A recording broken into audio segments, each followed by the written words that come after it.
So it's been a little over 30 days with the Galaxy S10 Plus now, and I'm pretty sure it's the Swiss Army knife of smartphones. So build quality is always top notch, Galaxy phones always look awesome, and this year we've got some new paint jobs to work with, which all look really slick, and it feels awesome to hold. It's got that expensive feeling weight to it, you know? Problem is, those goddamn side bezels are so thin that I just can't deal with this phone without a case. Like, I don't have particularly big or meaty hands, but that portion of my palm under my thumb keeps touching the display even when I'm just holding it to read an article, and that causes countless false positive touch responses, which just makes me want to start punching throats. But just slap a case on that bitch and problem solved. Thankfully, I always use cases anyways, and with Galaxy phones, there's literally thousands of case styles and brands to choose from, so we're good there. The stereo speakers sound great. I've used the balls out of them during my review period, and the only thing they're missing is a bit more deepness in the mids. Other than that, I really have no complaints. The display's insane. I honestly can't say enough good things about it. Now, Samsung did whittle down the screen mode choices to just 2, so you can go for either a more natural color gamut or punch it up with vivid, which is what I prefer, and I noticed that even though it adds more saturation to colors, it doesn't seem to kill skin tones in photos or videos, which is awesome. And it gets bright as hell too, at up to 1250 nits, so when you're outside in direct sunlight and about to take a picture, enable auto brightness and you shouldn't have any issues seeing that viewfinder. And since it can get to over 1000 nits, it also qualifies for HDR10, so we can watch Netflix for Amazon Video HDR content on the go. Nice. So yeah, incredible display. Oh yeah, and that hole punch, in addition to being the way to do a notch, it makes for some pretty fun wallpapers, although I think the smaller S10 gets the best ones. Samsung's new One UI skin is, yeah, a decent improvement over previous skins, but I'm sorry, it's still a bit congested, maybe even overwhelming feeling.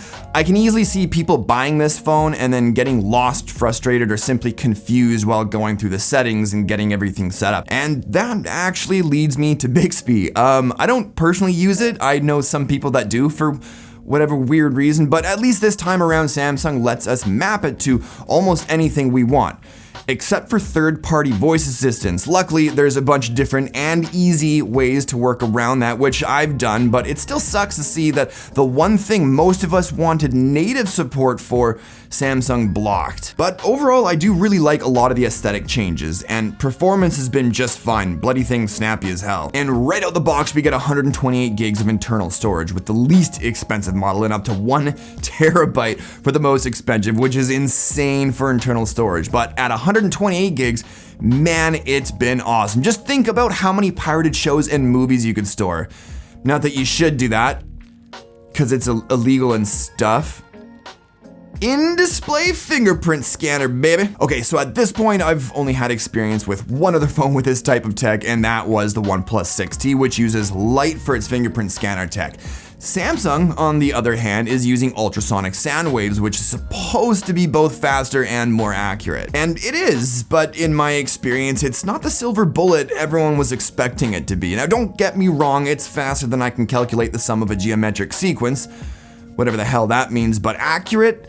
Yeah, it's not 100%, not even close. Reverse wireless charging's now a thing, and I tried it and was like, yeah, it works.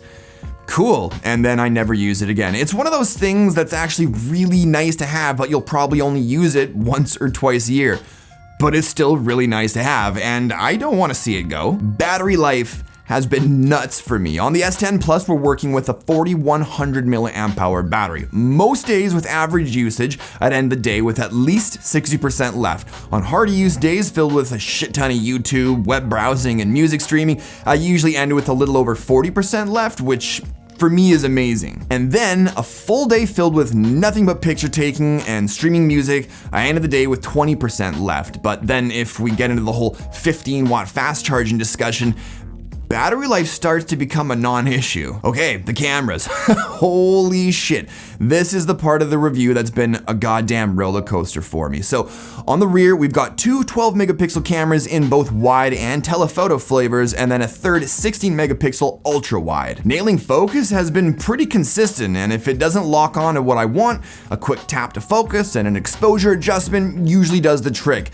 but it's still overexposing damn near everything. Sometimes the overexposure actually enhances the image, but more often than not, when it does overexpose, it looks like shit. And you really gotta be careful with the lens flare on these cameras. Direct sunlight on these lenses is the devil here. And sometimes when you get a lens reflection, boom, there goes the contrast, and what the exposure decides to do from that point is anyone's guess. But if you do manage to nail the exposure, colors look fucking dope. Seriously, like some of the close-ups I snapped of flowers look insane, and the detail is just nutty. But basically with these cameras, nailing the exposure is everything, especially with skin on both the front and rear cameras. Skin gets blown out like a lot, so you really gotta try and find places where you're getting your light from surface reflections rather than directly from the source. And if you can manage that, you'll get some nice, evenly exposed looking skin tones. Live focus mode on the front and rear cameras actually does really well. I usually kept the blur level at 3, and that seemed to give me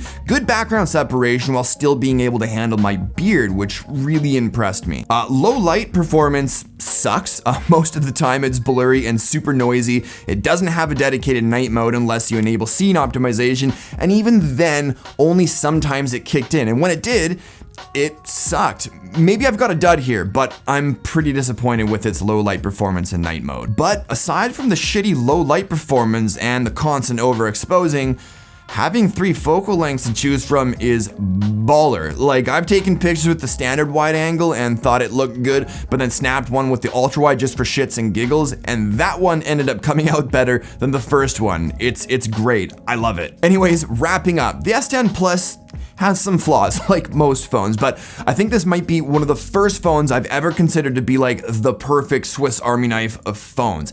You've got, in my opinion, hands down, the best display on the market right now. Wicked strong battery performance paired with fast wired and wireless charging, as well as reverse wireless charging. There's the super convenient in-display fingerprint scanner, the revamped software, which, as you've seen in my setup video, lets you customize the absolute balls out of the look and feel. The stereo speakers are great, but then we've also got a headphone jack to work with. The Bixby button's remappable, and we've got 3 awesome cameras with 3 different focal lengths to choose from.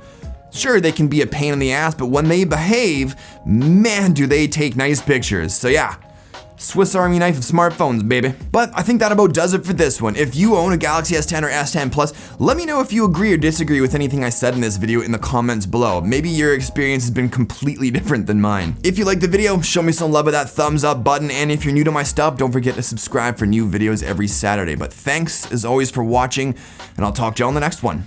Cheers.